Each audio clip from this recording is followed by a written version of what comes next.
Hello and welcome to the Omega Book Club. Please discuss what you liked and didn't like about this book in the comments below. Astounding Stories of Super Science. January, 1930. Phantoms of Reality. By Ray Cummings.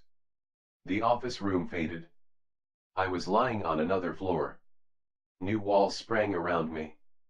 Chapter 1. Wall Street or the Open Road.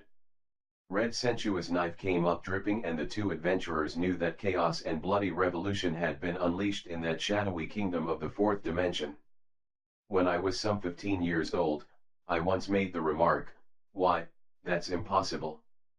The man to whom I spoke was a scientist.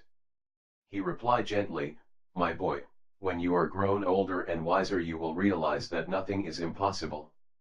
Somehow, that statement stayed with me. In our swift-moving wonderful world I have seen it proven many times. They once thought it impossible to tell what lay across the broad, unknown Atlantic Ocean. They thought the vault of the heavens revolved around the earth. It was impossible for it to do anything else, because they could see it revolve. It was impossible, too, for anything to be alive and yet be so small that one might not see it. But the microscope proved the contrary. Or again, to talk beyond the normal range of the human voice was impossible, until the telephone came to show how simply and easily it might be done.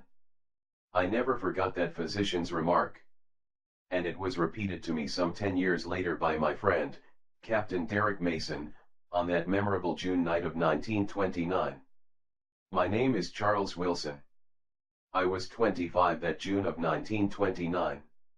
Although I had lived all of my adult life in New York City, I had no relatives there and few friends. I had known Captain Mason for several years. Like myself, he seemed one who walked alone in life. He was an English gentleman, perhaps 30 years old. He had been stationed in the Bermudas, I understood, though he seldom spoke of it. I always felt that I had never seen so attractive a figure of a man as this Derek Mason. An English aristocrat, he was, straight and tall and dark, and rather rakish, with a military swagger. He affected a small, black mustache. A handsome, debonair fellow, with an easy grace of manner, a modern D'Artagnan. In an earlier, less civilized age, he would have been expert with sword and stick, I could not doubt. A man who could capture the hearts of women with a look. He had always been to me a romantic figure, and a mystery that seemed to shroud him made him no less so. A friendship had sprung up between Derek Mason and me, perhaps because we were such opposite types. I am an American, of medium height, and medium build. Ruddy, with sandy hair. Derek Mason was as meticulous of his clothes, his swagger uniforms, as the most perfect Beau Brummel. Not so myself. I am careless of dress and speech. I had not seen Derek Mason for at least a month when, one June afternoon, a note came from him. I went to his apartment at 8 o'clock the same evening. Even about his home there seemed a mystery. He lived alone with one manservant. He had taken quarters in a high-class bachelor apartment building near Lower Fifth Avenue, at the edge of Greenwich Village. All of which no doubt was rational enough, but in this building he had chosen the lower apartment at the ground floor level. It adjoined the cellar. It was built for the janitor, but Derek had taken it and fixed it up in luxurious fashion. Near it, in a corner of the cellar, he had boarded off a square space into a room. I understood vaguely that it was a chemical laboratory. He had never discussed it, nor had I ever been shown inside it.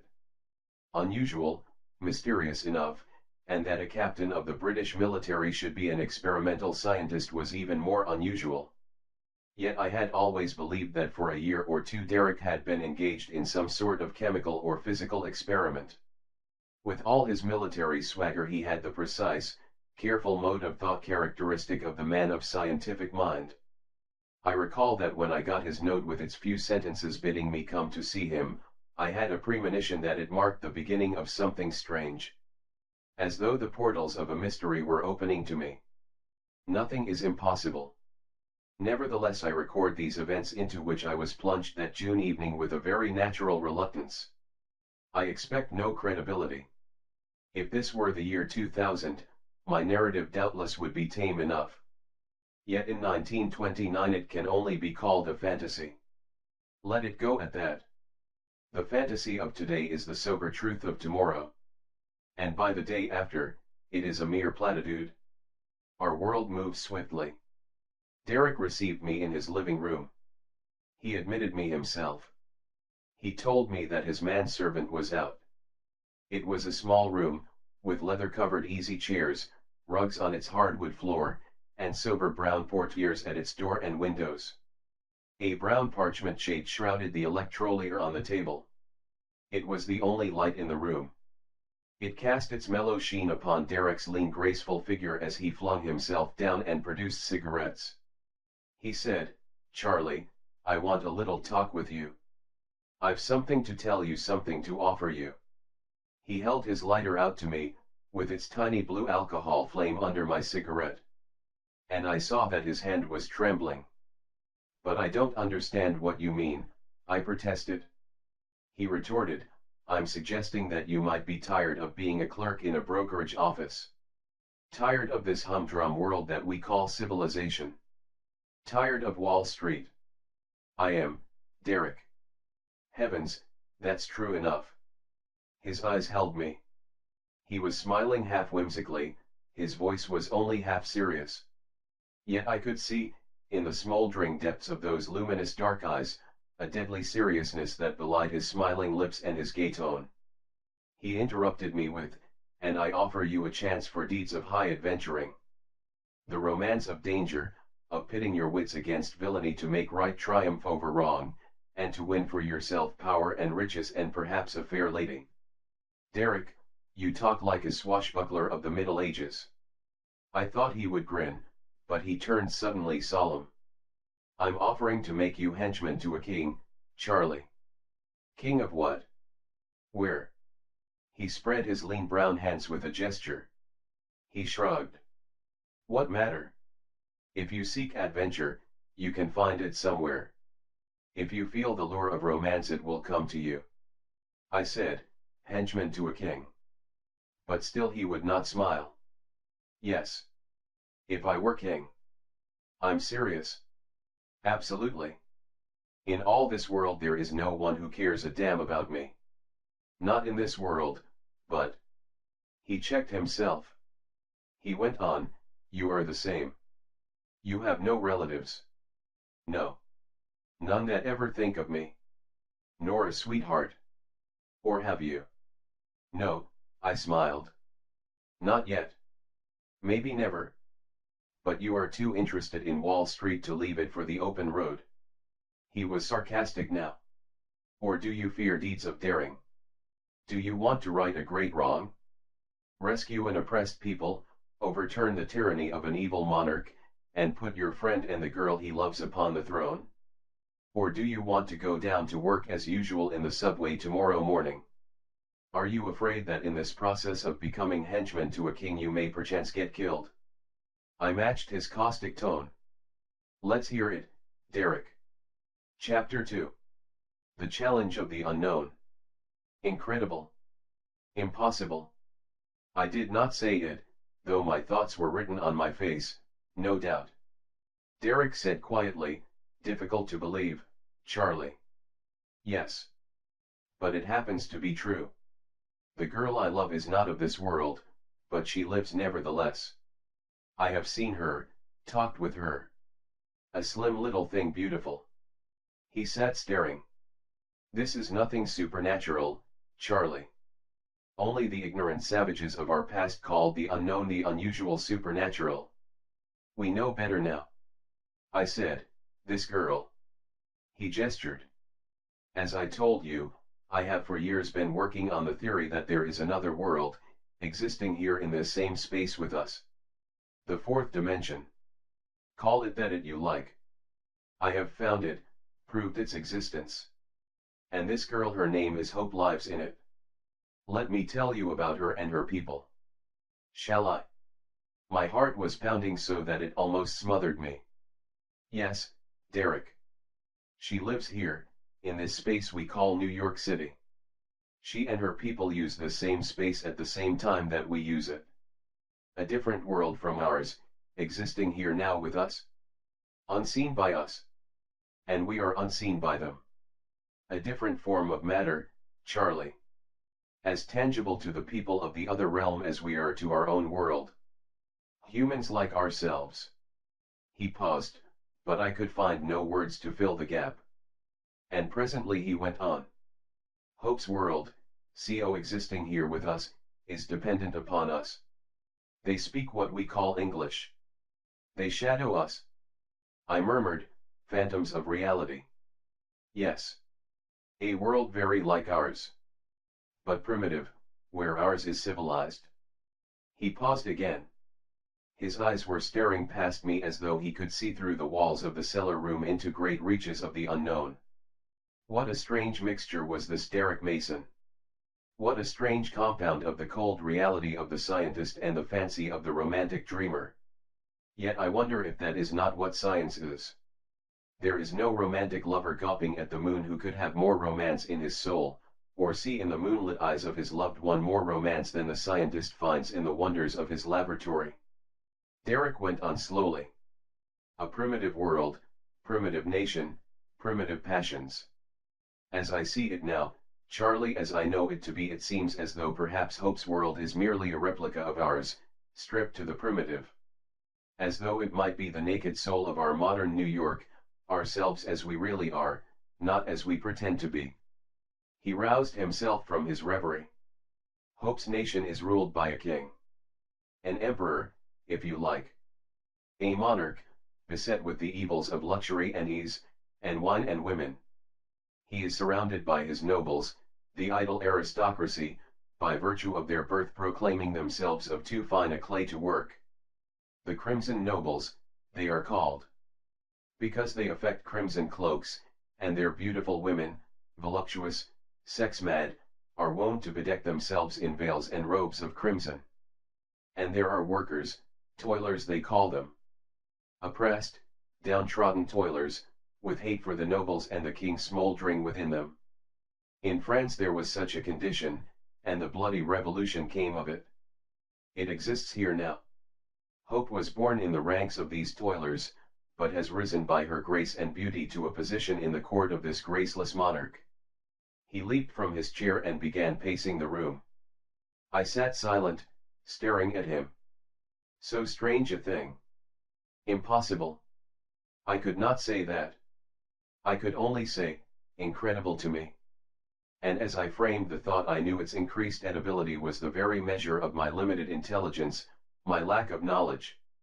The vast unknown of nature, so vast that everything which was real to me, understandable to me, was a mere drop in the ocean of the existing unknown. Don't you understand me now? Derek added vehemently.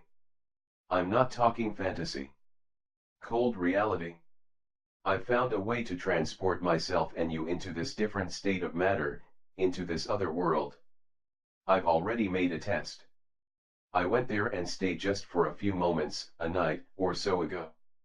It made my heart leap wildly. He went on. There is chaos there. Smoldering revolution which at any time tonight perhaps may burst into conflagration and destroy this wanton ruling class. He laughed harshly. In Hope's world the workers are a primitive, ignorant people. Superstitious.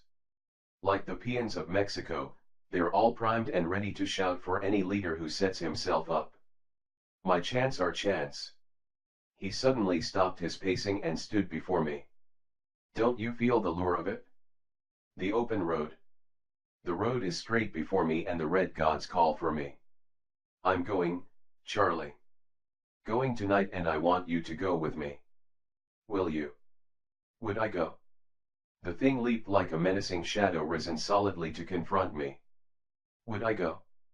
Suddenly there was before me the face of a girl. White. Apprehensive. It seemed almost pleading. A face beautiful, with a mouth of parted red lips. A face framed in long, pale golden hair with big staring blue eyes. Wistful eyes, one with starlight eyes that seemed to plead. I thought, why, this is madness. I was not seeing this face with my eyes. There was nothing, no one here in the room with me but Derek. I knew it. The shadows about us were empty. I was conjuring the face only from Derek's words, making real that which existed only in my imagination. Yet I knew that in another realm, with my thoughts now bridging the gap, the girl was real. Would I go into the unknown? The quest of the unknown. The gauntlet of the unknown flung down now before me, as it was flung down before the ancient explorers who picked up its challenge and mounted the swaying decks of their little galleons and said, "We'll go and see what lies off there in the unknown." That same lure was on me now. I heard my voice saying, "Why yes, I guess I'll go, Derek." Chapter 3. Into the Unknown. We stood in the boarded room which was Derek's laboratory. Our preparations had been simple, Derek had made them all in advance. There was little left to do. The laboratory was a small room of board walls, board ceiling, and floor. Windowless, with a single door opening into the cellar of the apartment house. Derek had locked the door after us as we entered. He said, "I have sent my manservant away for a week. The people in the house here think I have gone away on a vacation. No one will miss us, Charlie, not for a time, anyway. No one would miss me, save my employers, and to them I would no doubt be small loss." We had put out the light in Derek's apartment and locked it carefully after us. This journey. I own that I was trembling, and frightened. Yet a strange eagerness was on me. The cellar room was comfortably furnished. Rugs were on its floor. Whatever apparatus of a research laboratory had been here was removed now. But the evidence of it remained Derek's long search for the secret which now he was about to use. A row of board shelves at one side of the room showed where bottles and chemical apparatus had stood. A box of electrical tools and odds and ends of wire still lay discarded in a corner of the room. There was a tank of running water, and gas connections, where no doubt Bunsen burners had been. Derek produced his apparatus. I sat on a small low couch against the wall and watched him as he stripped himself of his clothes. Around his waist he adjusted a wide, flat, wire-woven belt. A small box was fastened to it in the middle of the back, a wide, flat thing of metal, a quarter of an inch thick, and curved to fit his body. It was a storage battery of the vibratory current he was using. From the battery, tiny threads of wire ran up his back to a wire necklace flat against his throat. Other wires extended down his arms to the wrists. Still others down his legs to the ankles. A flat electrode was connected to the top of his head like a helmet. I was reminded as he stood there, of medical charts of the human body with the arterial system outlined. But when he dressed again and put on his jaunty captain's uniform, only the electrode clamped to his head and the thin wires dangling from it in the back were visible to disclose that there was anything unusual about him. He said smilingly, "Don't stare at me like that." I took a grip on myself. This thing was frightening, now that I actually was embarked on it. Derek had explained to me briefly the workings of his apparatus. A vibratory electronic current, for which as yet he had no name, was stored in the small battery.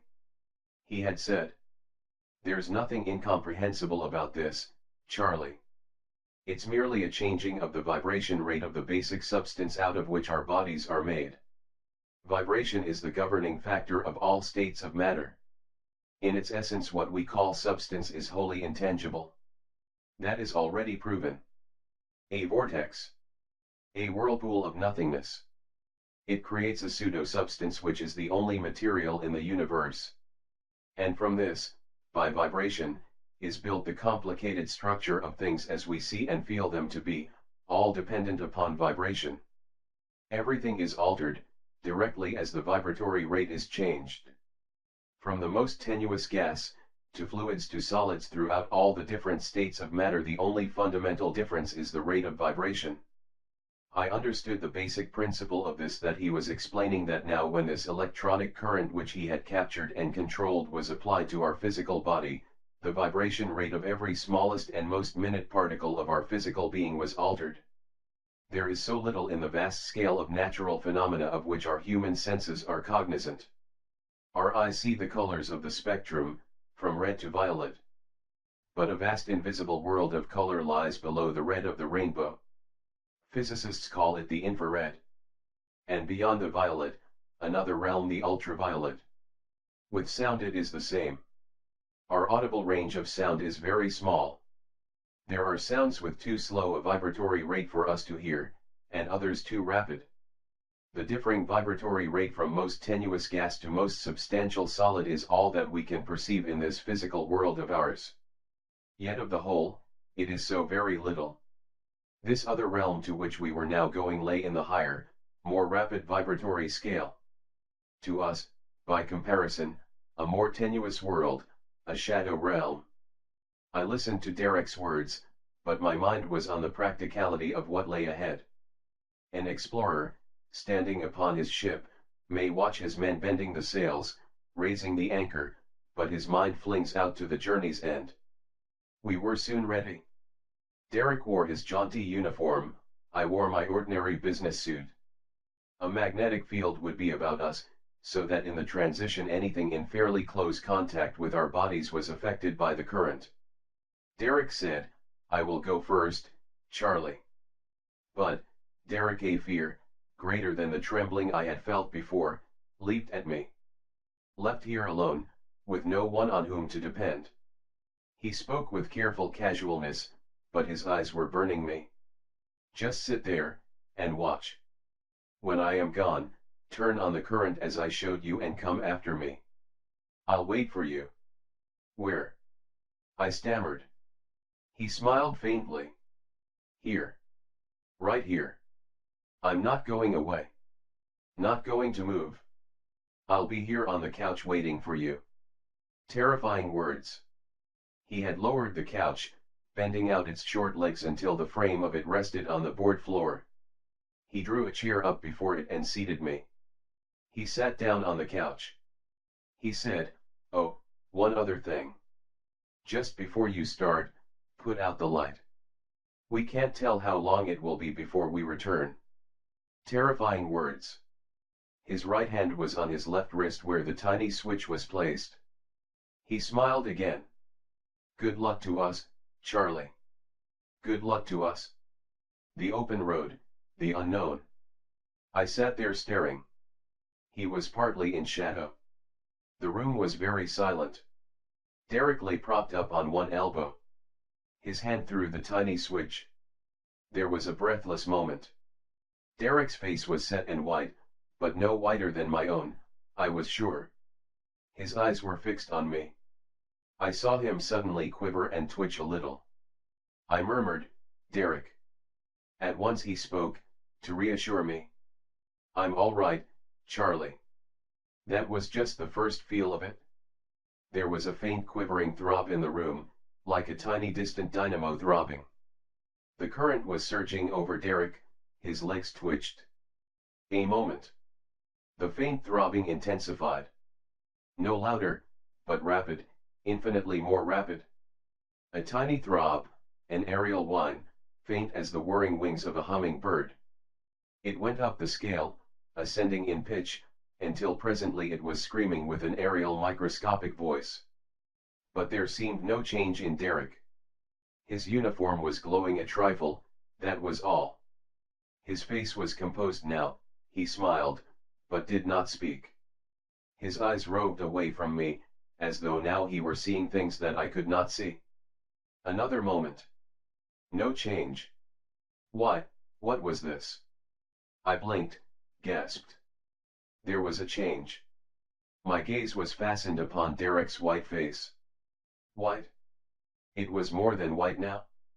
A silver sheen seemed to be coming to his skin. I think no more than a minute had passed. His face was glowing, shimmering.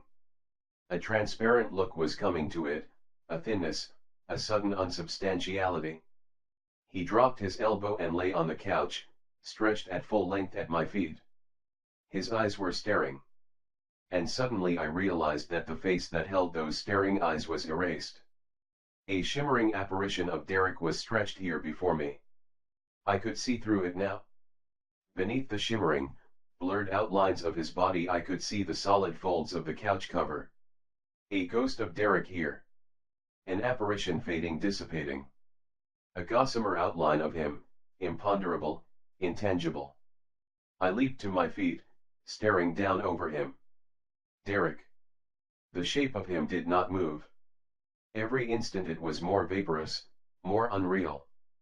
I thought, he's gone. No. He was still there. A white mist of his form on the couch. Melting, dissipating in the light like a fog before sunshine. A wisp of it left, like a breath, and then there was nothing. I sat on the couch. I had put out the light. Around me the room was black. My fingers found the small switch at my wrist. I pressed it across its tiny arc. The first shock was slight, but infinitely strange.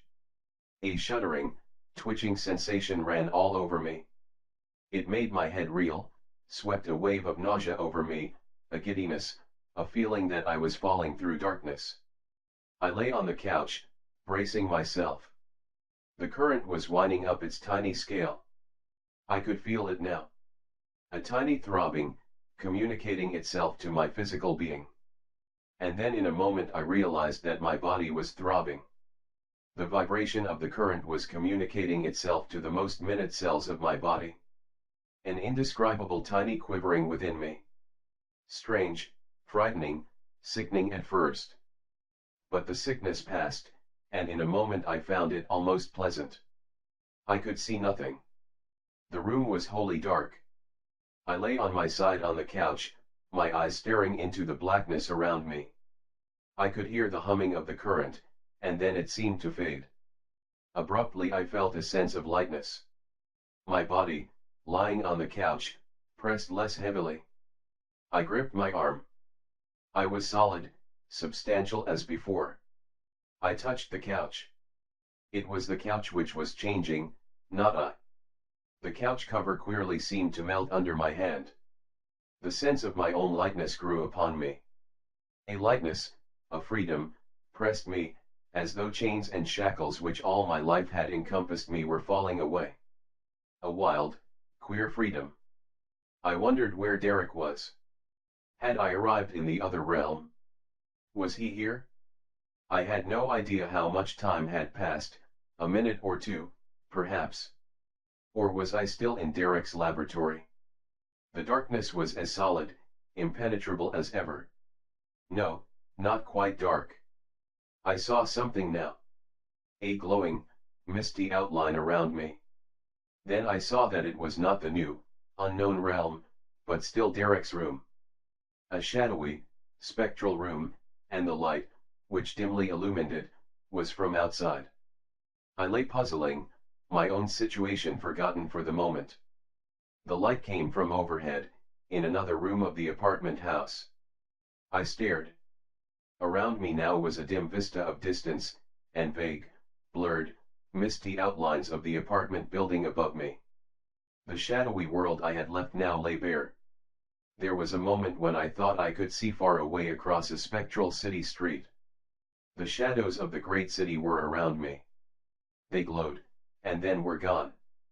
A hand gripped my arm in a solid grip. Derek's voice sounded. "Are you all right?" "Yes," I murmured. The couch had faded. I was conscious that I had floated or drifted down a few inches, to a new level. The level of the cellar floor beneath the couch. Cellar floor. It was not that now. Yet there was something solid here, a solid ground, and I was lying upon it, with Derek sitting beside me. I murmured again, "Yes, I'm all right." My groping hand felt the ground. It was soil, with a growth of vegetation like a grass sward on it. Were we outdoors? It suddenly seemed so. I could feel soft, warm air on my face and had a sense of open distance around me. A light was growing, a vague, diffused light, as though day were swiftly coming upon us. I felt Derek fumbling at my wrist. "That's all, Charlie." There was a slight shock. Derek was pulling me up beside him. I found myself on my feet, with light around me. I stood wavering, gripping Derek. It was as though I had closed my eyes, and now they were suddenly open. I was aware of daylight, color, and movement. A world of normality here, normal to me now because I was part of it. The realm of the unknown. Chapter 4. Hope, I came. I think I was first conscious of a queer calmness which had settled upon me, as though now I had withdrawn contact with the turmoil of our world. Something was gone, and in its place came a calmness. But that was a mere transition. It had passed in a moment. I stood trembling with eagerness, as I know Derek was trembling. A radiant effulgence of light was around us, clarifying, growing. There was ground beneath our feet, and sky overhead. A rational landscape, strangely familiar. A physical world like my own, but, it seemed, with a new glory upon it. Nature, calmly serene. I had thought we were standing in daylight. I saw now it was bright starlight. An evening, such as the evening we had just left in our own world. The starlight showed everything clearly. I could see a fair distance. We stood at the top of a slight rise. I saw gentle, slightly undulating country. A brook nearby wound through a grove of trees and lost itself. Suddenly, with a shock, I realized how familiar this was. We stood facing what in New York City we call West. The contour of this land was familiar enough for me to identify it. A mile or so ahead lay a river, it shimmered in its valley, with cliffs on its further side. Near at hand the open country was dotted with trees and checkered with round patches of cultivated fields. And there were occasional habitations, low, oval houses of green thatch. The faint flush of a recent sunset lay upon the landscape, mingled with the starlight. A white ribbon in the starlight wound over the countryside toward the river. Animals, strange of aspect, were slowly dragging carts. There were distant figures working in the fields. A city lay ahead of us, set along this nearer bank of the river. A city. It seemed a primitive village. All was primitive, as though here might be some lost Indian tribe of our early ages. The people were picturesque, the field workers garbed in vivid colors. The flat little carts, slow-moving, with broad-horned oxen. This quiet village, drowsing beside the calm-flowing river, seemed all very normal. I could fancy that it was just after sundown of a quiet workday. There was a faint flush of pink upon everything, the glory of the sun just set. And as though to further my fancy, in the village by the river, like an angelus, a faint-toned bell was chiming. We stood for a moment gazing silently. I felt wholly normal. A warm, pleasant wind fanned my hot face. The sense of lightness was gone. This was normality to me. Derek murmured, "Hope was to meet me here." And then we both saw her. She was coming toward us along the road. A slight, girlish figure, clothed in queerly vivid garments, a short jacket of blue cloth with wide flowing sleeves, knee-length pantaloons of red, with tassels dangling from them, and a wide red sash about her waist. Pale golden hair was piled in a coil upon her head. She was coming toward us along the edge of the road, from the direction of the city.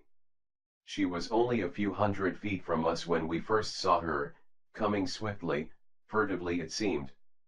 A low pike fence bordered the road. She seemed to be shielding herself in the shadows beside it. We stood waiting in the starlight. The nearest figures in the field and on the road were too far away to notice us. The girl advanced. Her white arm went up in a gesture, and Derek answered.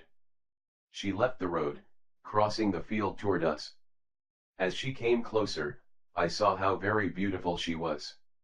A girl of 18, perhaps, a fantastic little figure with her vivid garments. The starlight illumined her white face, anxious, apprehensive, but eager. "Derek," he said, "Hope, I came." I stood silently watching. Derek's arms went out, and the girl, with a little cry, came running forward and threw herself into them. Chapter V. Intrigue. Am I in time, Hope? Yes, but the festival is tonight. In an hour or two now. Oh Derek, if the king holds this festival, the toilers will revolt. They won't stand it. Tonight? It mustn't be held tonight. It doesn't give me time to plan. I stood listening to their vehement, half-whispered words. For a moment or two, absorbed, they ignored me. The king will make his choice tonight, Derek. He has announced it. Blanca or Sensuo for his queen. And if he chooses the crimson Sensuo, she stammered, then she went on. If he does, there will be bloodshed. The toilers are waiting, just to learn his choice. Derek exclaimed, but tonight is too soon. I've got to plan. Hope, where does Robar stand in this? Strange intrigue. I pieced it together now, from their words, and from what presently they briefly told me. A festival was about to be held, an orgy of feasting and merrymaking, of music and dancing. And during it, this young King Leontua was to choose his queen. There were two possibilities. The Crimson Sensuo, a profligate, debauched woman who, as queen, would further oppress the workers. And Blanca, a white beauty, risen from the toilers to be a favorite at the court. Hope was her handmaiden. If Blanca were chosen, the toilers would be appeased. She was one of them. She would lead this king from his profligate ways, would win from him justice for the workers. But Derek and Hope both knew that the pure and gentle Blanca would never be the king's choice. And tonight the toilers would definitely know it, and the smoldering revolt would burst into flame. And there was this Robar. Derek said, he is the king's henchman, Charlie. I stood here in the starlight, listening to them. This strange primitive realm. There were no modern weapons here. We had brought none. The current used in our transition would have exploded the cartridges of a revolver. I had a dirk which Hope now gave me, and that was all. Primitive intrigue. I envisaged this chaotic nation, with its toilers ignorant as the oppressed Mexican peons at their worst. Striving to better themselves, yet, not knowing how. Ready to shout for any leader who might with vainglorious words set himself up as a patriot. This Robar, perhaps, was planning to do just that. And so was Derek. He said, Hope, if you could persuade the king to postpone the festival, if Blanca would help persuade him just until tomorrow night.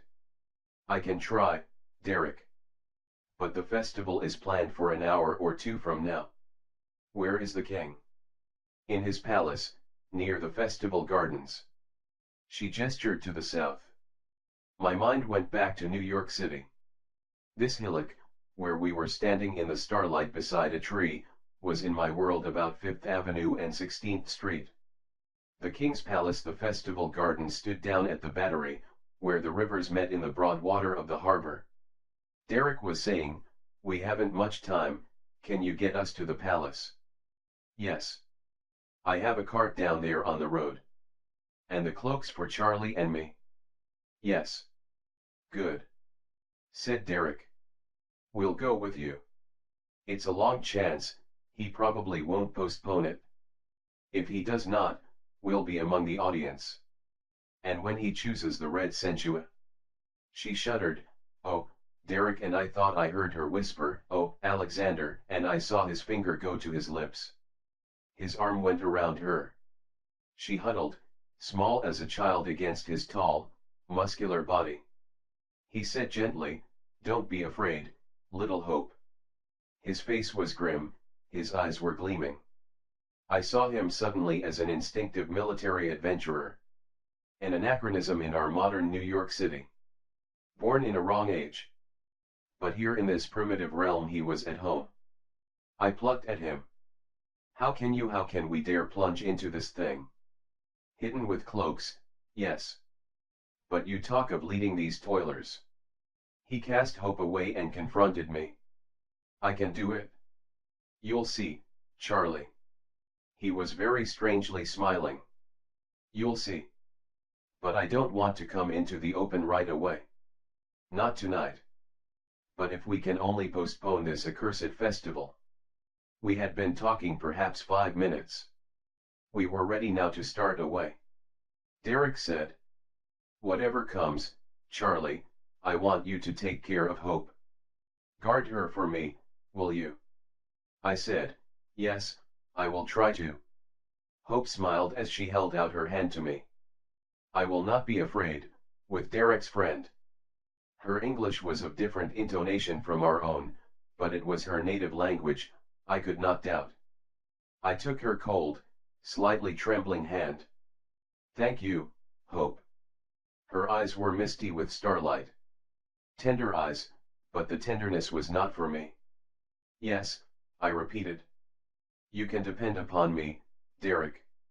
We left the hillock. A food-laden cart came along the road. The driver, a boy vivid in jacket and white trousers of red and blue, bravely worn but tattered, ran alongside guiding the oxen. When they had passed we followed, and presently we came to the cloaks Hope had hidden. Derek and I donned them. They were long crimson cloaks with hoods. Hope said, many are gathering for the festival shrouded like that. You will not be noticed now. Further along the road we reached a little eminence. I saw the river ahead of us, and a river behind us. And a few miles to the south, an open spread of water where the rivers joined. Familiar contours. The Hudson River. The East River. And down at the end of the island, New York Harbor. Hope gestured that way. The King's Palace is there. We were soon passing occasional houses, primitive thatched dwellings. I saw inside one. Workers were seated over their frugal evening meal. Always the same vivid garments, jaunty but tattered. We passed one old fellow in a field, working late in the starlight. A man bent with age, but still a tiller of the soil. Hope waved to him and he responded, but the look he gave us as we hurried by shrouded in our crimson cloaks was sullenly hostile. We came to an open cart. It stood by the roadside. An ox with shaggy coat and spreading horns was fastened to the fence. It was a small cart with small rollers like wheels. Seats were in it and a vivid canopy over it. We climbed in and rumbled away. And this starlit road in our own world was Broadway. We were presently passing close to the river's edge. This quiet, peaceful, starlit river. Why, in our world it was massed with docks. Great ocean liners, huge funneled, with storied decks lay here. Under this river, tunnels with endless passing vehicles. Tubes, with speeding trains crowded with people. The reality here was so different. Behind us what seemed an upper city was strung along the river. Ahead of us also there were streets and houses, the city of the workers. A bell was tolling. Along all the roads now we could see the moving yellow spots of lights on the holiday carts headed for the festival.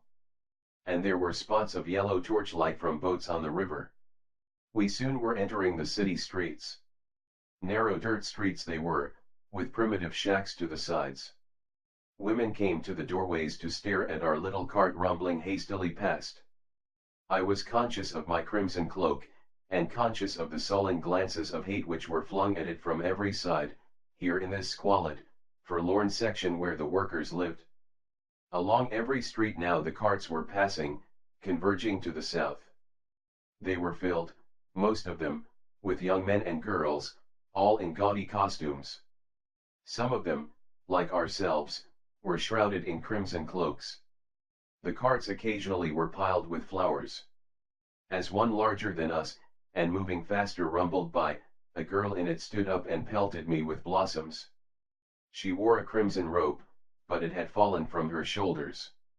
I caught a glimpse of her face, framed in flowing dark hair, and of eyes with laughter in them, mocking me, alluring. We came at last to the end of the island. There seemed to be 1,000 or more people arriving, or here already. The tip of the island had an esplanade with a broad canopy behind it. Burning torches of wood gave flames of yellow, red, and blue fire. A throng of gay young people promenaded the walk, watching the arriving boats. And here, behind the walk at the water's edge, was a garden of trees and lawn, shrubs, and beds of tall vivid flowers. Nooks were here to shelter lovers, pools of water glinted red and green with the reflected torchlight. In one of the pools I saw a group of girls bathing, sportive as dolphins. To one side at a little distance up the river, banked against the water, was a broad, low building, the palace of the king. About it were broad gardens, with shrubs and flowers. The whole was surrounded by a high metal fence, spiked on top. The main gate was near at hand. We left our cart. Close to the gate was a guard standing alert, a jaunty fellow in leather pantaloons and leather jacket, with a spiked helmet, and in his hand a huge, sharp-pointed lance. The gardens of the palace, what we could see of them, seemed empty. None but the favored few might enter here. But as I climbed from the cart, I got the impression that just inside the fence a figure was lurking. It started away as we approached the gate. The guard had not seen it, the drab figure of a man in what seemed to be dripping garments, as though perhaps he had swum in from the water. And Derek saw him. He muttered, "They are everywhere." Hope led us to the gate. The guard recognized her. At her imperious gesture he stood aside. We passed within. I saw the palace now as a long-winged structure of timber and stone, with a high tower at the end of one wing. The building fronted the river, but here on the garden side there was a broad doorway up an incline, 20 feet up and over a small bridge, spanning what seemed a dry moat. Beyond it, a small platform, then an oval archway, the main entrance to the building. Derek and I, shrouded in our crimson cloaks with hoods covering us to the eyes, followed Hope into the palace. Chapter 6. The King's Henchman. The long room was bathed in colored lights. There was an ornate tiled floor. Barbaric draperies of heavy fabric shrouded the archways and windows. It was a totally barbaric apartment. It might have been the audience chamber of some fabled Eastern prince of our early ages. Yet not quite that either. There was a primitive modernity here. I could not define it, could not tell why I felt this strangeness. Perhaps it was the aspect of the people. The room was crowded with men and gay laughing girls in fancy dress costumes. Half of them at least were shrouded in crimson cloaks, but most of the hoods were back. They moved about, laughing and talking, evidently waiting for the time to come for them to go to the festival. We pushed our way through them. Derek murmured, "Keep your hood up, Charlie." A girl plucked at me. "Handsome man, let me see." She thrust her painted lips up to mine as though daring me to kiss them. Hope shoved her away. Her parted cloak showed her white, beautiful body with the dark tresses of her hair shrouding it. Exotically lovely she was, with primitive, unrestrained passions typical of the land in which she lived. "This way," whispered Hope. "Keep close together. Do not speak." We moved forward and stood quietly against the wall of the room, where great curtains hid us partly from view. Under a canopy, at a table on a raised platform near one end of the apartment, sat the youthful monarch. I saw him as a man of perhaps 30. He was in holiday garb, robed in silken hose of red and white, a strangely fashioned doublet, and a close-fitting shirt. Bareheaded, with thick black hair, long to the base of his neck. He sat at the table with a calm dignity. But he relaxed here in the presence of his favored courtiers. He was evidently in a high good humor this night, giving directions for the staging of the spectacle, dispatching messengers. I stood gazing at him. A very kingly fellow this. There was about him, that strange mingled look of barbarism and modernity. Hope approached him and knelt.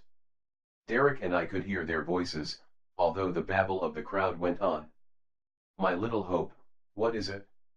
"Stand up, child," she said, "Your Highness, a message from Blanca." He laughed. "Say no more. I know it already. She does not want this festival. The workers," what a world of sardonic contempt he put into that one word, "the workers will be offended because we take pleasure tonight. Bah! But he was still laughing. Say no more, little Hope. Tell Blanca to dance and sing her best this night. I am making my choice. Did you know that? Hope was silent. He repeated, did you know that? Yes, your highness, she murmured. I choose our queen tonight, child. Blanca or Sensuo? He sighed. Both are very beautiful. Do you know which one I am going to choose? No, she said. Nor do I, little Hope. Nor do I. He dismissed her. Go now. Don't bother me. She parted her lips as though to make another protest, but his eyes suddenly flashed. I would not have you annoy me again. Do you understand? She turned away, back toward where Derek and I were lurking. The chattering crowd in the room had paid no attention to Hope, but before she could reach us a man detached himself from a nearby group and accosted her. A commanding figure, he was, I think, quite the largest man in the room. An inch or two taller than Derek, at the least. He wore his red cloak with the hood thrown back upon his wide heavy shoulders. A bullet head with close-clipped black hair. A man of about the king's age, he had a face of heavy features, and flashing dark eyes. A scoundrel adventurer, this king's henchman. Hope said, what is it, Robar? You will join our party, little Hope. He laid a heavy hand on her white arm. His face was turned toward me.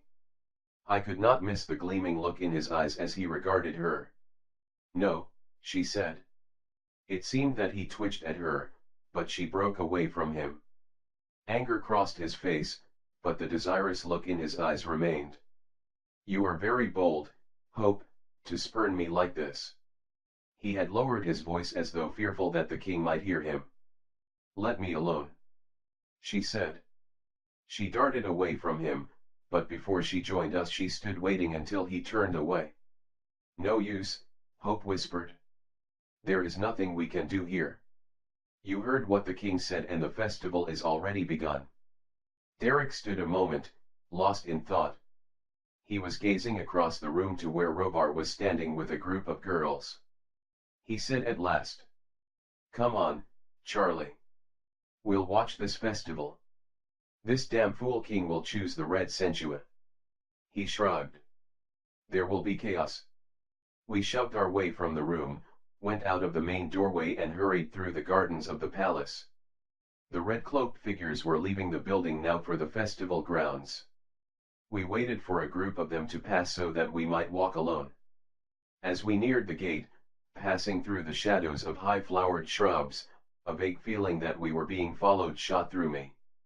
In a moment there was so much to see that I forgot it, but I held my hand on my dirk and moved closer to Hope. We reached the entrance to the canopy. A group of girls, red-cloaked, were just coming out. They rushed past us. They ran, discarding their cloaks. Their white bodies gleamed under the colored lights as they rushed to the pool and dove. We were just in time. Hope whispered, the king will be here any moment. Beneath the canopy was a broad arena of seats. A platform, like a stage, was at one end. It was brilliantly illuminated with colored torches held aloft by girls in flowing robes, each standing like a statue with her light held high. The place was crowded. In the gloom of the darkened auditorium we found seats off to one side, near the open edge of the canopy.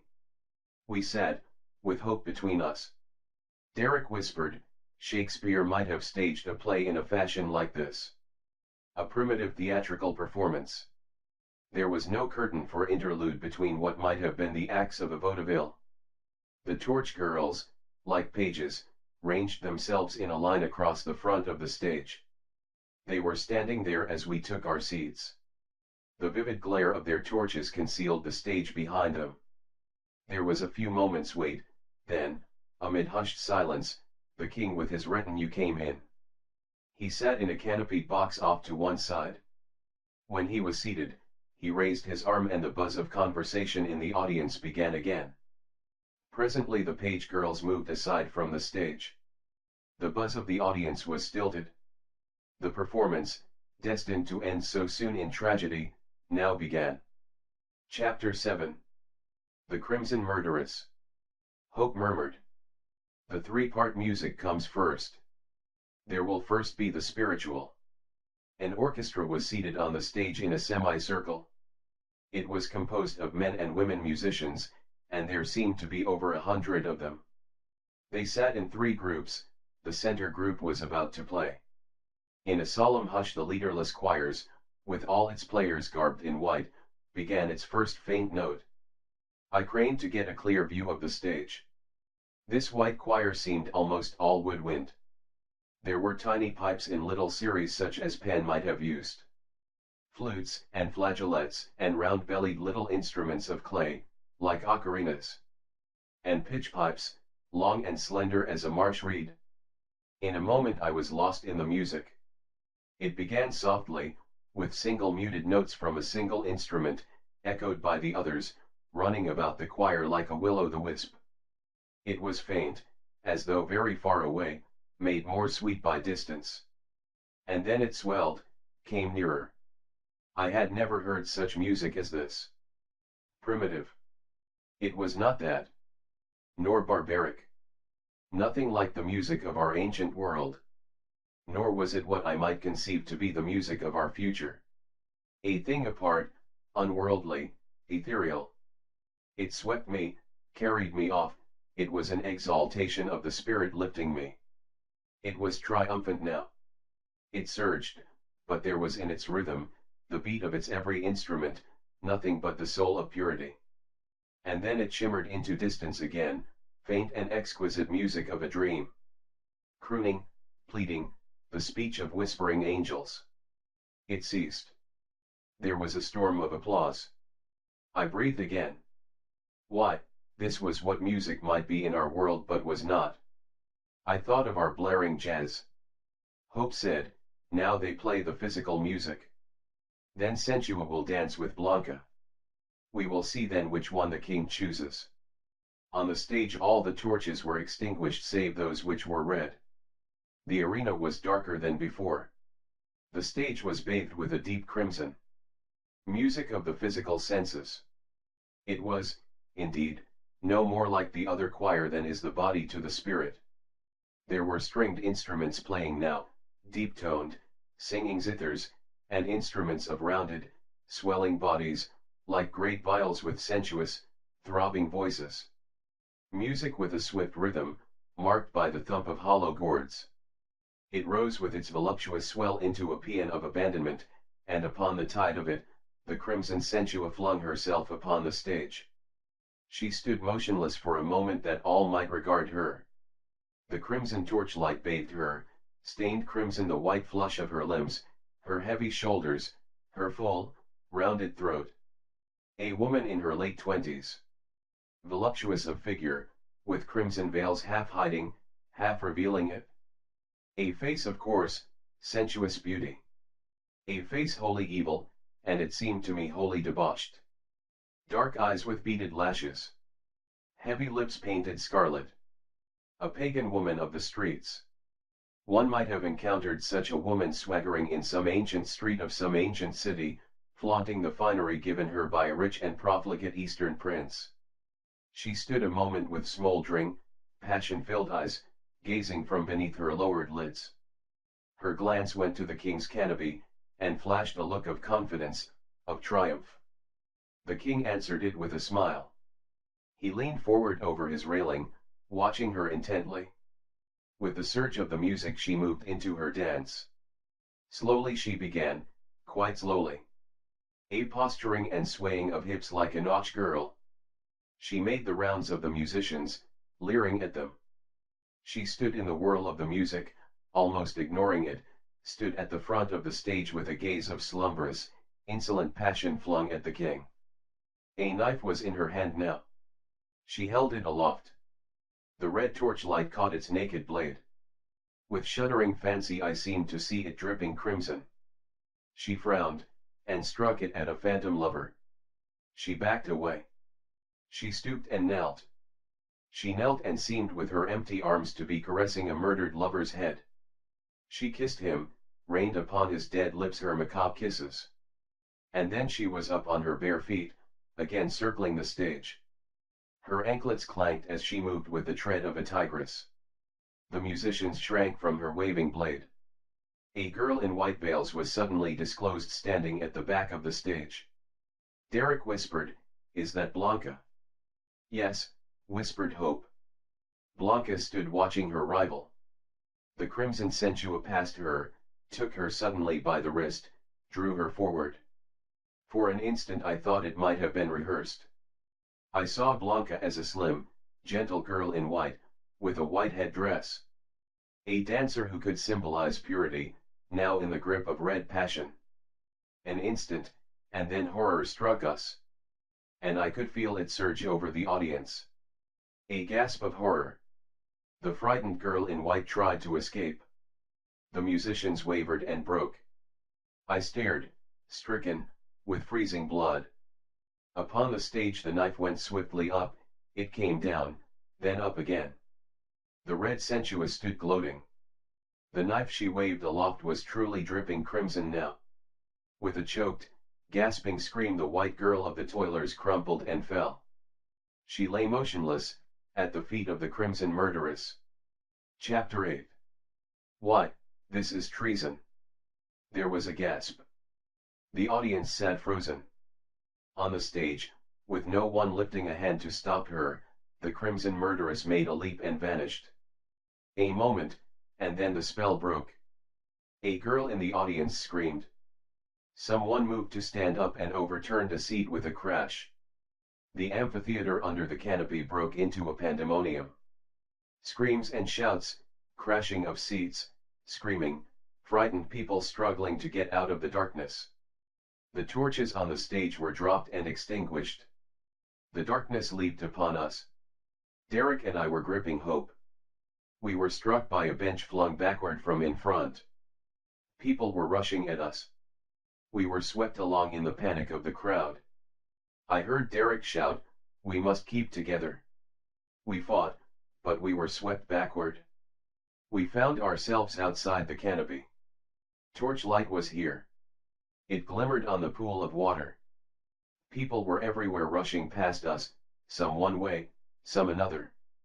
Aimless, with the shock of terror upon them. Under the canopy they were still screaming. I was momentarily separated from Derek and Hope. I very nearly stumbled into the pool. A girl was here, crouched on the stone bank. Her wet crimson veils clung to her white body. Her long, wet hair lay on her. I stumbled against her. She raised her face. Eyes, wide with terror. Mute, painted red lips. I heard Derek calling again, "Charlie." I shoved my way back to him. The crowd was thinning out around us. Girls were climbing from the pool, rushing off in terror, to mingle with the milling throng. Among the crowd now, down by the edge of the bay, I saw the sinister figures of men come running. The toilers, miraculously appearing everywhere. I saw, across the pool, a terrified girl crouching. A huge man in a black cloak came leaping. The colored lights in the trees glittered on his upraised knife blade as it descended. The girl fell with a shuddering scream. The murderer turned and whirled away into the crowd. Charlie. I was back with Derek and Hope. Hope stood trembling, with her hand pressed against her mouth. Derek gripped me. "That cloak, get it off." He ripped his crimson cloak from him and tossed it away. He jerked mine off. "Too dangerous. That's the crimson badge of death tonight." We stood revealed in the clothes of our own world. My business suit, in which that day I had worked in Wall Street. Derek in his swagger uniform. He stood drawn to his full height, a powerful figure. The wires of our mechanism showed at his wrists. They dangled at the back of his neck, mounting to that strangely fashioned electrode clamp to his head. Strange, awe-inspiring figure of a man. We were momentarily alone under the colored lights of the trees. Hope murmured, "But they will see us see you." Derek's face was grim, but at her words he laughed harshly. "See us? What matter? He swung on me. It forces our hand, we've got to come out in the open now. This king. My God, what a fool to let himself get into such a condition as this. His people this chaos, what a fool. He had drawn his dirk. I realized that I was holding mine. Near us the body of a crimson noble was lying under a tree. A sword was there on the ground. Derek sprang for it, waved it aloft. I think that no more than a minute or two had passed since the murder. Down by the water the boats were hastily loading and leaving the dock. One of them overturned. There were screams everywhere. Red forms lay inert upon the ground where they had been trampled, or stabbed. But the prowling figures of the toilers now seemed to have vanished. Derek gestured. Look at the palace. The garden. Beyond the canopy I could see the dim garden surrounding the palace. I glimpsed the high fence, and the gateway in front. A mob of toilers was there. The guard at the gate had fled. The mob was surging through. Men and women in the vivid garments of the fields, armed with sticks and clubs and stones and the implements of agriculture. They milled at the gate, rushed through, scattered over the garden. Their shouts floated back to us in a blended murmur. We were standing only a dozen feet from the edge of the pavilion. No one seemed yet to have noticed us. A few straggling lights had come on under the canopy. I could see the dead lying there in the wreckage of overturned seats. Derek said, "We can't help it, it's done. Look at them. They're attacking the palace. This mob springing miraculously into existence." I realized that the toilers had planned that if Sentua were chosen they would attack the festival. The murder of Blanca had come as big a surprise to them as to us. Come on. Can you get into the palace, Hope? The king must have gotten back there. Get your wits, girl. Derek stood gripping her, shaking her. Yeah, there's an underground passage. He probably went that way. From the palace gardens the shouts of the mob sounded louder now. And from within the building there was an alarm bell tumultuously clanging. Hope gasped, "This way." She led us back into the pavilion. We clambered over its broken seats, past its gruesome huddled figures. Some were still moving. We went to a small door under the platform. A dim room was here, deserted now. Against the wall was a large wardrobe closet, stage costumes were hanging in it. The closet was fully 20 feet deep. We pushed our way through the hanging garments. Hope fumbled at the blank board wall in the rear. Her groping fingers found a secret panel. A door swung aside and a rush of dank cool air came at us. The dark outlines of a tunnel stretched ahead. In, Charlie. I crouched and stepped through the door. Hope closed it behind us. The tunnel passage was black, but soon we began to see its vague outlines. Derek, sword in hand, led us. I clutched my dirk. We went perhaps 500 feet. Down at first, then up again. I figured we were under the palace gardens now, as the tunnel was winding to the left. There were occasional small lights. Derek whispered to Hope, "The toilers don't know of this." "No. Where does it bring us out?" I whispered. "Into the lower floor of the castle. The king must have gone this way. There might be a guard, Derek." "What will you do?" He laughed. "I can handle this mob. Disperse it. You'll see. And handle the king." He laughed again grimly. "There is no Blanca to choose now." The tunnel went round a sharp angle and began steeply ascending. Derek stopped. "How much further, Hope?" "Not far," she whispered. We crept forward. The tunnel was more like a small corridor now. Beyond Derek's crouching figure, in the dimness I could see a doorway. Derek turned and gestured to us to keep back. A palace guard was standing there. His pike went up. "Who are you?" "A friend." But the man lunged with his pike. Derek leaped aside. His sword flashed, the flat of it struck the fellow in the face. "Derek, with incredible swiftness, was upon him. They went down together, and before the man could shout, Derek had struck him on the head with the sword hilt. The guard lay motionless. Derek climbed up as we ran forward to join him. I noticed now, for the first time, that in his left hand Derek held a small metal cylinder. A weapon, strange to me, which he had brought with him. He had not mentioned it. He had produced it, when menaced by this guard. Then he evidently decided not to use it. He shoved it back in his pocket. He whirled on us, panting. Hurry! Close that door. We closed the door of the tunnel. Charlie, help me move him. We dragged the prostrate figure of the unconscious guard aside into a shadow of the wall. We were in a lower room of the palace. It seemed momentarily unoccupied. Overhead we could hear the footsteps of running people. A confusion in the palace, and outside in the garden the shouts of the menacing throng of toilers. And above it all, the wild clanging of the alarm bell from the palace tower. Derek said swiftly, "Get us to the king." Hope led us through the castle corridors, and up a flight of steps to the main floor. The rooms here were thronged with terrified people, crimson nobles in their bedraggled finery of the festival. In all the chaos no one seemed to notice us. We mounted another staircase. We found a vacant room. Through its windows we looked a moment, gazing into the garden. It was jammed with a menacing mob, which milled about, leaderless, waving crude weapons, shouting imprecations at the palace. At the foot of the main steps the throng stood packed, but none dared to mount. A group of the palace guards stood on the platform over the moat. Derek turned away impatiently. "Let's get to the king." We mounted to the upper story. The castle occupants stared at Derek and me as we passed them. A group of girls at the head of the staircase fled before us. "The king," Derek demanded, "which is his apartment?" "Hurry, Hope, we've no time now." We found the frightened king seated on a couch with his counselors around him. It was a small room in this top story of the castle, with long windows to the floor.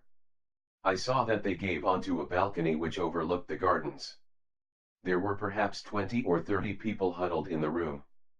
A confusion existed here as everywhere else, no one knowing what to do in this crisis. And that cursed alarm bell wildly adding to the turmoil. We paused at the doorway. "Now," whispered Derek. He drew himself to his full height. His eyes were flashing. It was a Derek I had not seen before. He wore an air of mastery. As though he, and not the frightened, trembling monarch on the couch, were master here.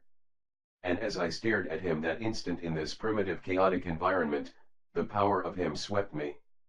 A conqueror. The strange electrode clamped to his head gave him an aspect miraculous, awe-inspiring. He strode forward across the apartment. The king was just giving some futile, vague command to be transmitted to his guards down below. A hush fell over the room at our appearance. The king half stood up, then sank back. Why who?" I saw Robar here. His long crimson cloak hung from his shoulders, with its hood thrown back. Beneath it, as it parted in front, his leather uniform was visible. A sword was strapped to his waist. He was striding back and forth with folded arms, frowning, but his gaze was very keen. Robar was not frightened. He seemed rather to be gauging the situation, pondering how he might turn it to his own ends. He stopped short and swung about to face us. His jaw dropped with surprise, amazement, at our strangeness. Derek confronted him. His bulk and huge weight towered even over Derek. The king gasped and sat helplessly staring. Robar spoke first. "Who are you? This mob must be dispersed. Don't stand looking at me like that, man." Derek spoke in friendly fashion, but vehemently. "This is no time for explanations." They were menacing each other. Robar's heavy hand fell to his sword, but Derek boldly pushed him away. He faced the king. "Your Majesty." The king stared blankly at him. The title was no doubt strange to this realm, but no stranger than Derek's aspect. Your Majesty. But the noise from the garden, the confusion which now broke out in the room, and that damnable clattering bell, drowned his words. The king found his voice. Be quiet, all of you. He was on his feet. He demanded of Derek again, who are you? Derek said swiftly, I'll show you. I can disperse this mob. Charlie, come. It seemed as though the gaze of everyone in the room went to me. I drew myself up and flashed defiance back at them. And I followed Derek to one of the balcony windows. He went through it, with me after him. I stood at the threshold, watchful of the room behind us. Robar was standing aside, and I saw now the woman Sensual with him. They were whispering, staring at me and Derek. I had been wondering why, when Sensual must have known that the king would choose her, why she had dared to murder her rival. I thought now as I saw her with Robar that I could guess the reason. She loved Robar, not the king. Robar was plotting to put himself on the throne, using Sensual as a lover to that end. He had doubtless persuaded her to this murder, knowing it would arouse the toilers, precipitate this chaos, which was what he wanted. Scheming scoundrel. I could not forget the look of desire on his face as he had accosted Hope. And now Derek appeared, to add an unknown element to Robar's plans. There was no way he could guess who or what we were. I saw that he was puzzled, was whispering to Sensual about us, doubtless wondering how to handle us. I saw too, that there were half a dozen crimson-cloaked men here who were not frightened. They had gathered in a group. They stood with hands upon their swords, eyeing me, and watching Robar as though at a sign from him they would rush me. On the balcony Derek stood with the light from the room upon him. The crowd saw him. The main gateway of the palace was just under his balcony. The crowd had now started up the steps to where the guards were standing at the top. At the sight of Derek the mob let out a roar, and those on the steps retreated down again. Derek stood at the balcony rail, silent, with upraised arms, gazing down upon the menacing throng. There was a moment of startled silence as he appeared. Then the shout broke out louder than before. The crowd was milling and pushing, but still leaderless. An aimless activity. Someone threw a stone. It came hurtling up. It missed Derek and struck the castle wall, falling almost at my feet. Derek did not move. He stood calmly gazing down, stood like an orator waiting for the confusion to die before he would speak. From the platform, just beneath Derek, the guards were staring wonderingly up, awed, startled. To the right a wing of the building turned an angle. The castle tower was there, it rose perhaps 100 feet higher than our balcony. On the railed platform balcony girding its top I saw the figures of other guards standing, gazing down at Derek. The clanging bell up there was suddenly stilled. I became aware of the king close behind me. His voice rang out, "What are you doing? How dare you?" Derek whirled, "You fool! To what a pass you have come! Your people in arms against you." His violent words brought the king's anger. "How dare you? This is treason." I stood alert, with my hand upon my dirk.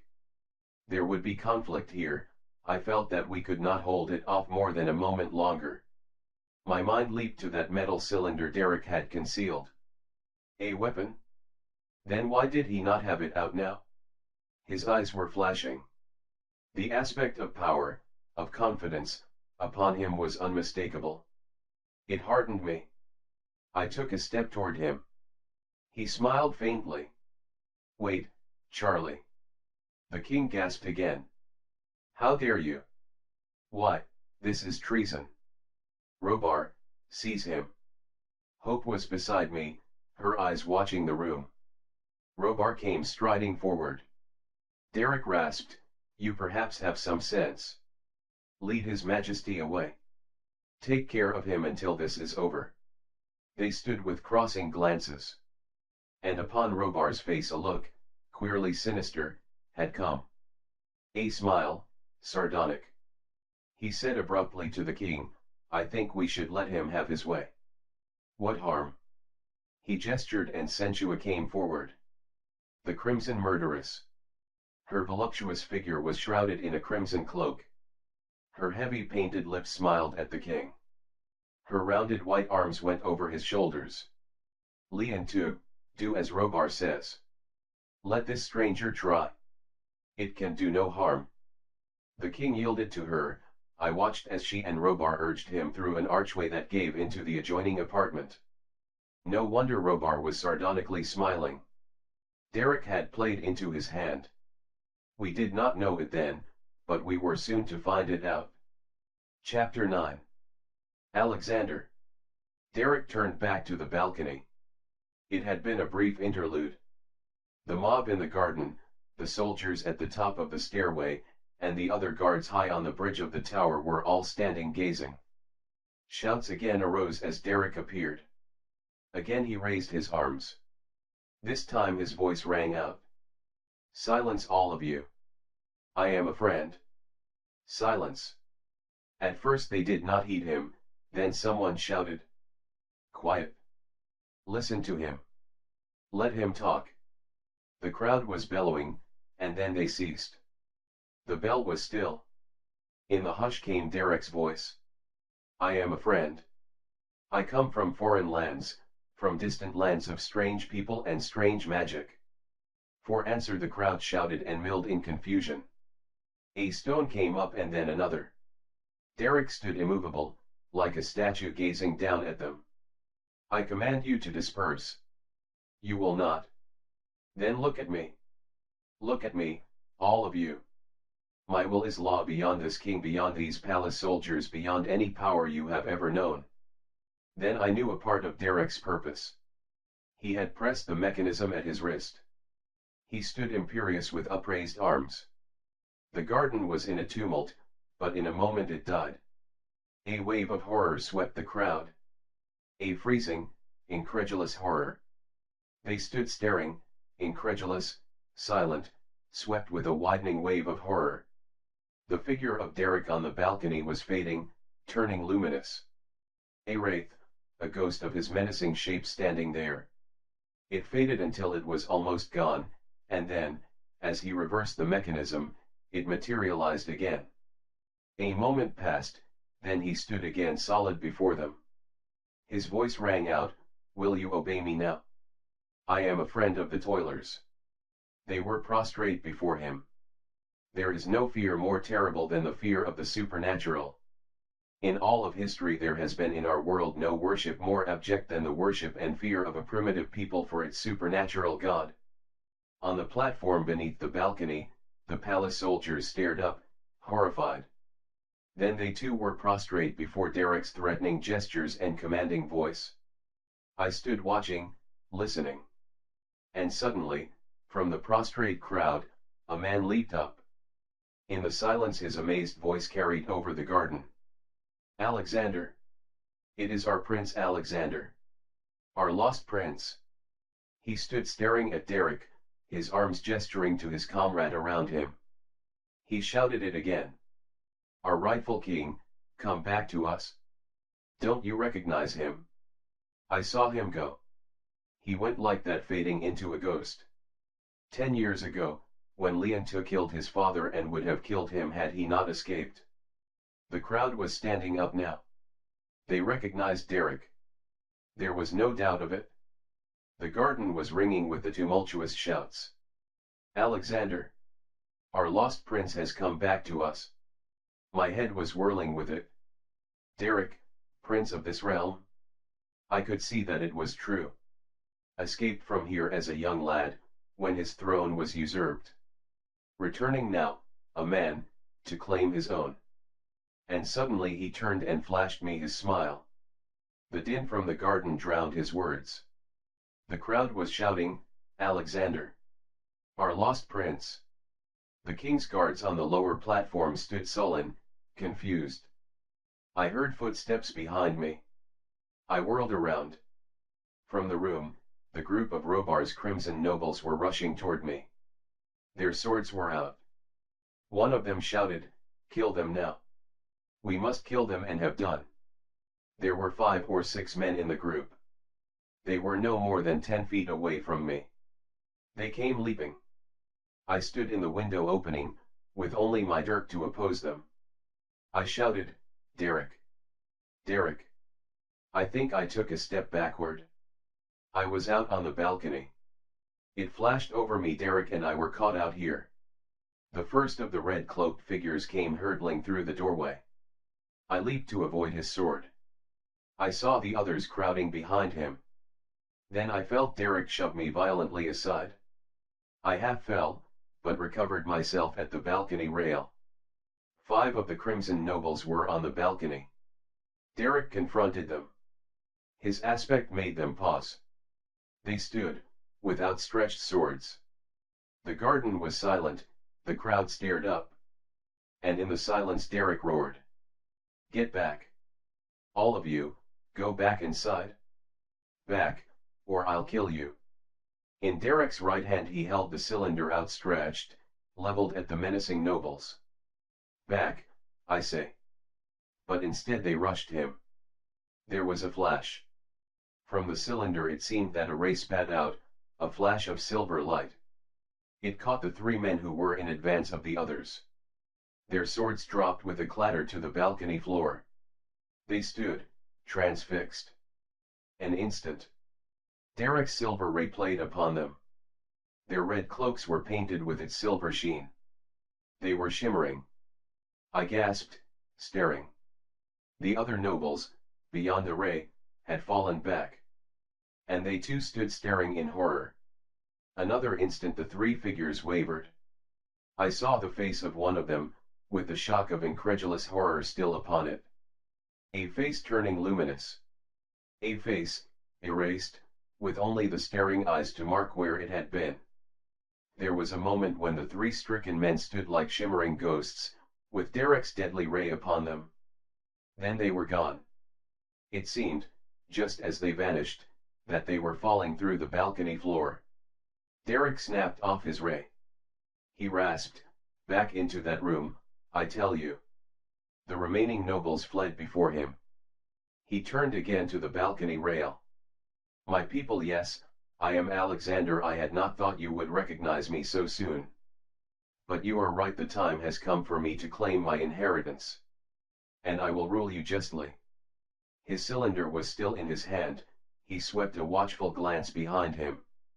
I thought of Robar. He was in the next room, with the king. Had they seen this attack upon Derek? They must have heard the crowd shouting, "Alexander!" It seemed strange they did not appear. I recall now, as I look back to this moment on the balcony, that I suddenly thought of Hope. She had been beside me just before the nobles attacked. I did not see her now. I was startled, but thought of her was driven from my mind. From within the palace a scream sounded. A girl screaming. But it was not Hope's voice. A girl, screaming, and then shouting. "The king is dead." Derek came rushing at me. "Charlie, that." We heard it again. "The king is dead." We hurried into the adjoining room. There was no one to stop us, no one up here now who dared oppose Derek. The terrified nobles in the room fell cringing before him. "Alexander, spare us. We are loyal to you." He strode past them. In the adjacent apartment we found the king lying upon the floor. A wound in his throat welled crimson. He had evidently been lying here alone, and had just now been found by a girl who had entered. He was not quite dead. Derek bent over him. He opened his eyes. He gasped faintly, "Robar killed me. Robar and that accursed Crimson Sentua." His voice trailed away. The light went out of his staring eyes. Derek laid him gently back on the floor. And as though already the news of his death had miraculously spread, the bell in the castle tower began tolling. Not clanging now. Tolling, with slow, solemn accent. The crowd evidently recognized it. We could hear the shouts, "Death! Death has come!" Derek's eyes were blazing as he stood up. "The end, Charlie. I would not have planned this, and yet. He did not finish. He whirled, rushed back to the other room and to the balcony. The scene was again in confusion, the crowd milling, voices shouting. The king is dead. At the edge of the garden a woman's shrill, hysterical laughter rose over the din. Derek called, "Yes, the king is dead." He paused. Then he added, "If you want me, if I have your loyalty, I will claim my throne." A tumult interrupted him. "Alexander! King Alexander!" He spread his arms, but he could not silence them. "The king is dead. Long live King Alexander!" A wave of it swept over the garden, engulfing the castle. At the main entrance two soldiers stood sullen, listening to it. Derek stood triumphant. His hands were outstretched, palms down. But up on the circular bridge at the top of the tower there was a sudden commotion. The soldiers up there had vanished, moved back within the tower to make room for other figures. I stared amazed, transfixed. A huge man in leather garments was there, with a sword stuck in his wide belt. A man with a bullet head, a heavy face, gazing down. Robar. And held in front of him the slender figure of a girl. Hope. He clutched her, his thick arm encircling her breast. With sinking heart I realized what had happened. Hope had moved away from me. Everyone in the room had been intent upon Derek. Robar had come quietly in, after murdering the king, had seized Hope, stifled her outcry, and had taken her up into the tower. And I had promised Derek that I would shield this girl from harm. The horror of it, the self-condemnation of it swept me, froze me to numbness. I could not think, I could only stand and stare. Robar held Hope like a shield before him. The low railing hardly reached her knees. A sheer drop to the garden beneath. He held her tightly, and in his free hand I saw his dirk come up menacingly against her white throat. His voice called. "Silent, down there! Alexander, you traitor! Silence!" Derek stared up. The triumph faded from him. He stared, stricken. The crowd stared. The soldiers on the lower platform ceased their shouting and gazed up at these new actors, come so unexpectedly upon the stage. Again Robar called, to the guards this time. "I represent your King Leon II. This Alexander is a traitor to us all. And he cannot harm me. I defy him. Look at him. I defy him to use his evil weapon upon me." Derek was silent. A single adverse move and Robar's knife would stab into Hope's throat. Derek's ray was powerless. A flash from it would have killed Hope, not Robar. The king's soldiers saw Derek's indecision. One of them shouted, "He cannot harm us. Look, he is frightened." The crowd recognized Hope. They began calling her name. And calling, "Master Robar, do not harm our Hope." "I will not harm her. Not if you do what I tell you. Leave the garden, go quietly. I will deal with this traitor." He added to the guards, "Go up and seize him. He cannot hurt you. Traitor! Seize him. If he does not yield, if any of this crowd attacks you, then I will kill Hope." Derek stood clinging to the balcony rail. With Robar's watchful gaze upon him he did not dare turn or move. I was standing back from the balcony, behind Derek, and partly in the room. No one thought of me. No one from outside could see me. And I, who had played no part in this, save that one I had neglected, suddenly saw my role. My cue was sounding. My role to play, here upon this tumultuous stage. I turned back into the dim room. A few frightened men and girls were here. They were all crowding forward, gazing through the windows at the scene outside. No one noticed me, but I saw, with sudden realization, my role to play. I darted across the room, out into the dim, deserted corridor of the castle. Chapter X. My role to play. I slipped like a shadow through the almost empty corridors. Down on the lower floor I found that many of the soldiers were on the inside, standing about the corridors in groups, waiting for word from their comrades on the platform to indicate what action they should take. My time was short. I knew that within a few minutes they would be rushing up to overpower Derek. I stood unseen against the wall near the main entrance. I could not get outside. There were too many soldiers there. I tried to keep my sense of direction.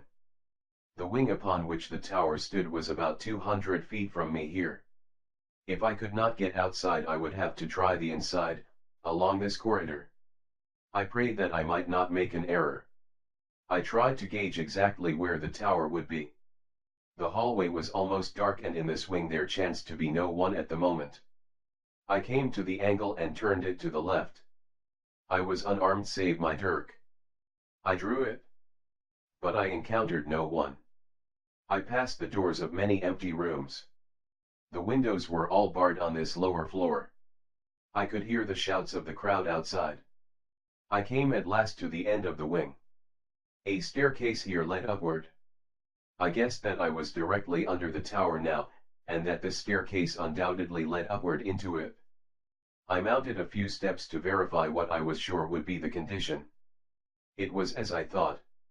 Robar had won over the soldiers who were here. He had sent them down from the tower bridge. They were guarding the staircase. I crept up another few steps, very cautiously. I could hear their voices on the stairs. A light was up there. I could see the legs of some of them as they crowded the stairs. I softly retreated. There was no way of getting up into the tower here. Alone and armed only with my dirk, I could not mount these stairs and assail a dozen armed men standing above me, especially when, if I raised an alarm, Robar overhead might be startled into killing Hope.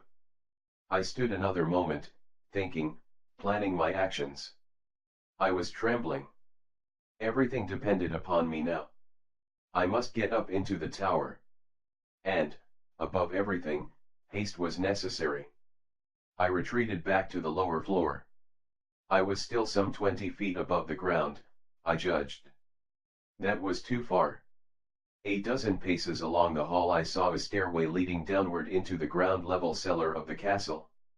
I marked in my mind exactly in which direction I turned, and how far. I went down the stairs. There was an empty lower room. It was pitch black. I lay down on its earthen floor. Above me, a few paces off to one side I could visualize the tower.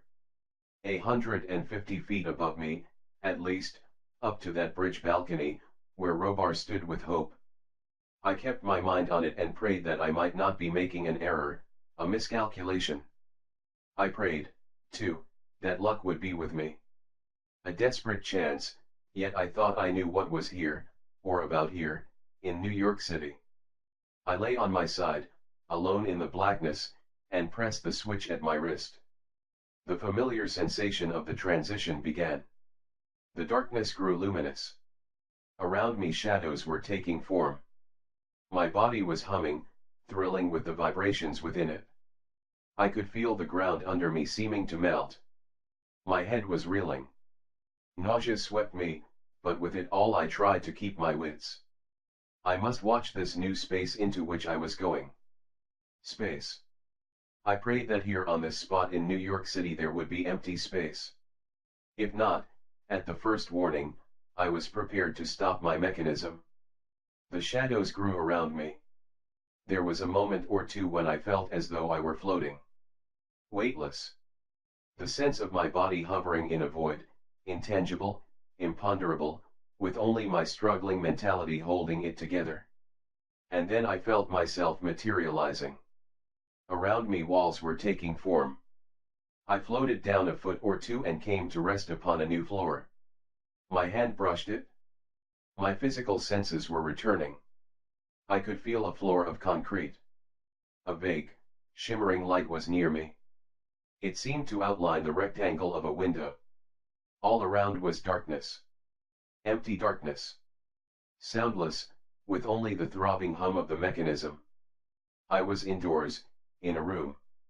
I felt suddenly almost normal, except for the whirring vibration. I flung the switch again. There was a shock. A whirling of my senses. Then I sat up, my head steadied. The nausea passed. I was back in my own world, in New York City. This was night. I tried to calculate the time. Derek and I had departed about midnight. This would be, then, some time before dawn. I was in a cellar room, lying on its cement floor. There was a window, with a faint light outside it. A window up near the ceiling.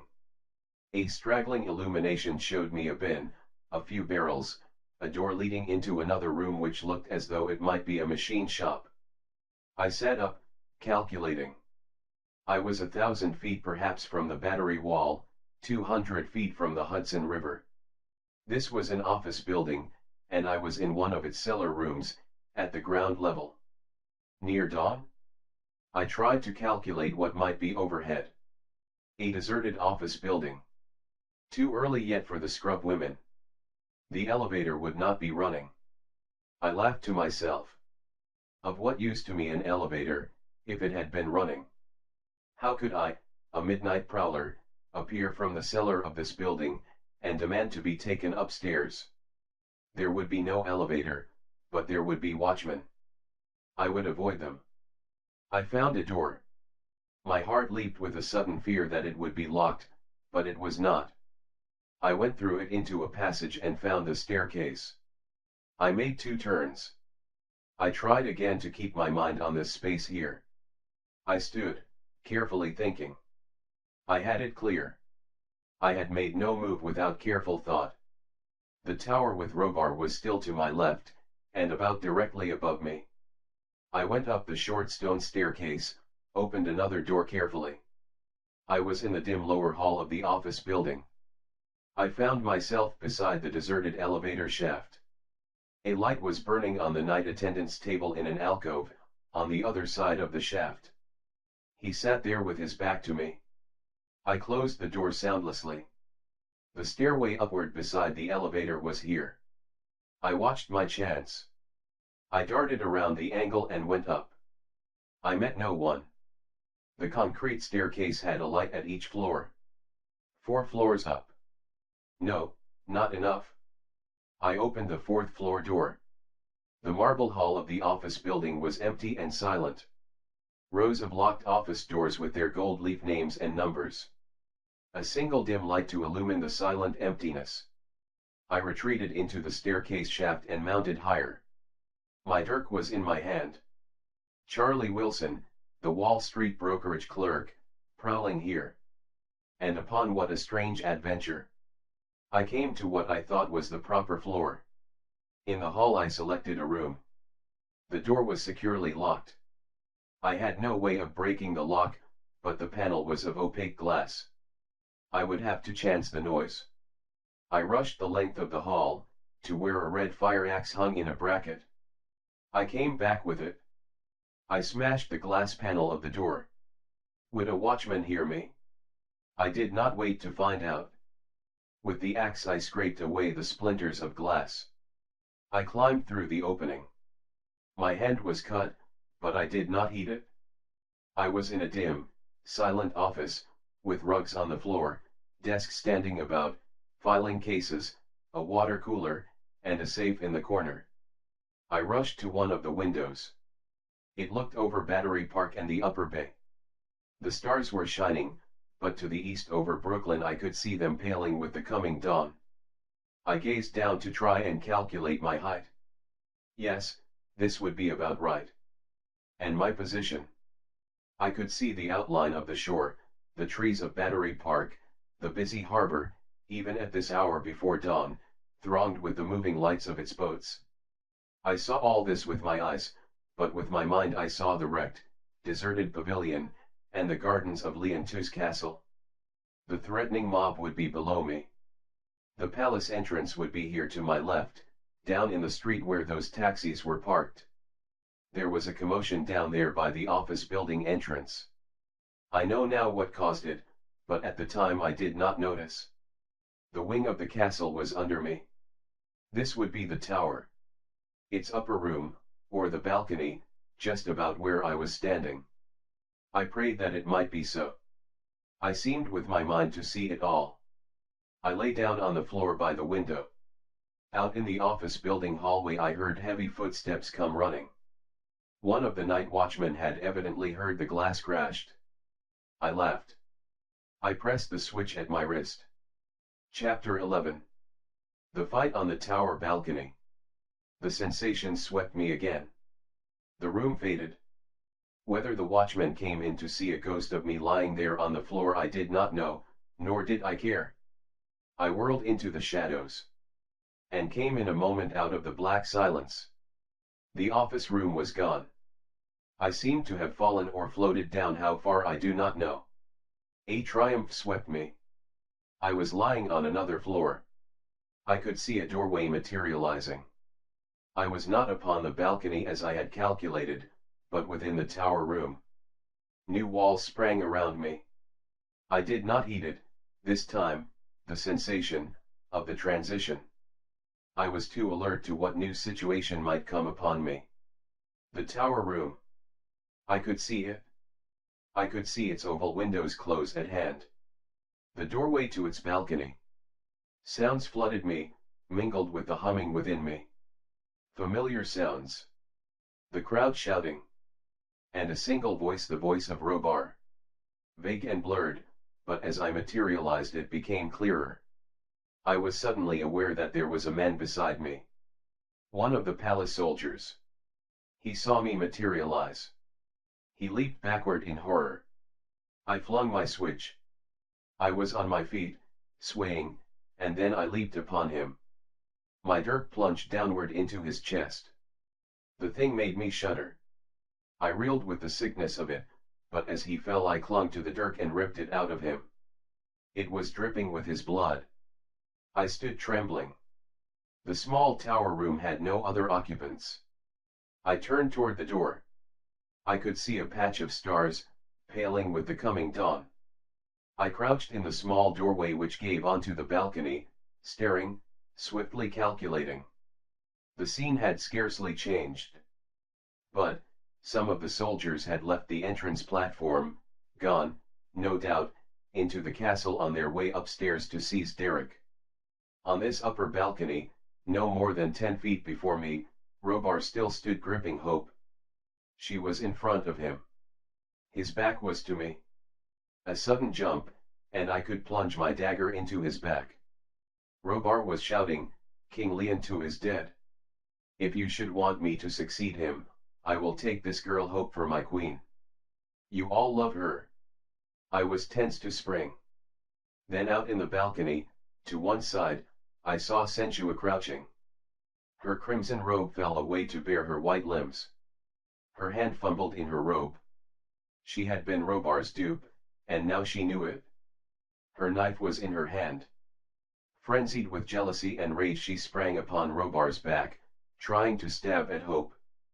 Perhaps he sensed her coming, heard her, or perhaps she was unskillful. Her knife only grazed Hope's shoulder. He released Hope. He roared.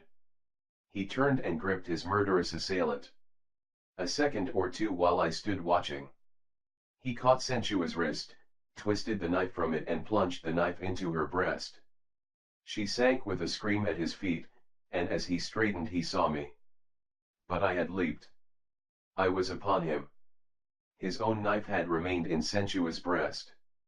As I raised mine in my leap, he caught at my wrist, twisted it, but I flung the knife away before he could get it. The knife fell over the balcony rail. The weight of my hurtling body flung him backward, but the rail caught him.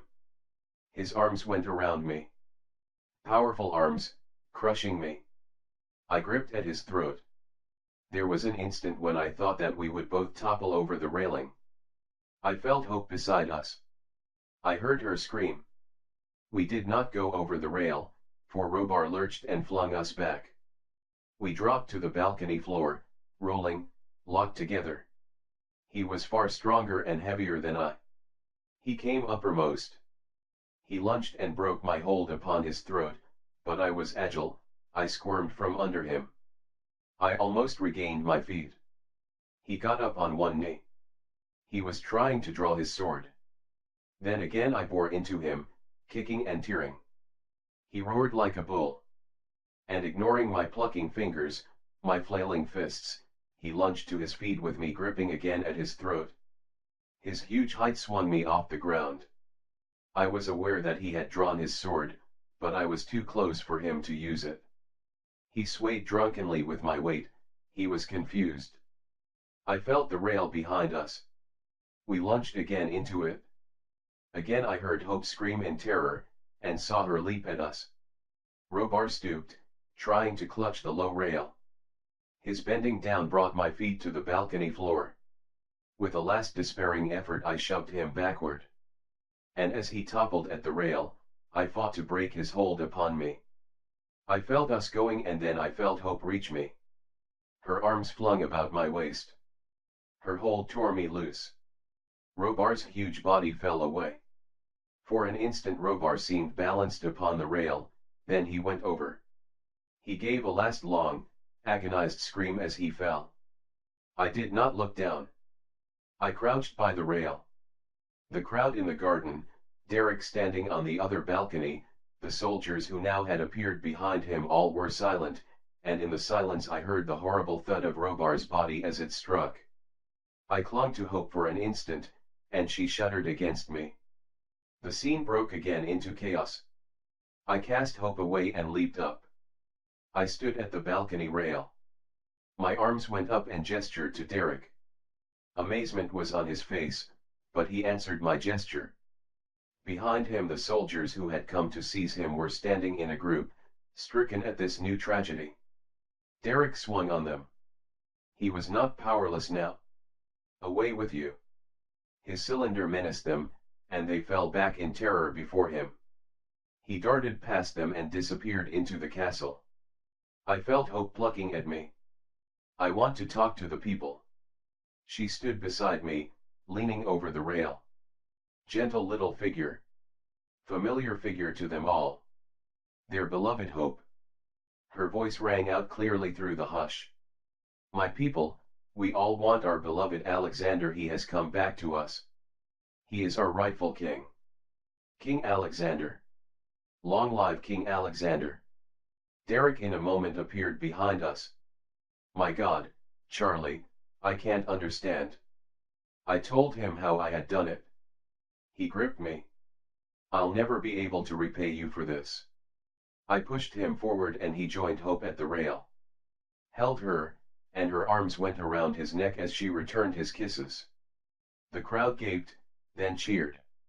I shouted, Hope will be your queen. The reign of the Crimson Nobles is at an end. The wild cheering of the people, in which now the castle guards were joining, surged up to mingle with my words. Chapter 12. One tumultuous night. I come now with very little more to record. I returned to my own world. And Derek stayed in his.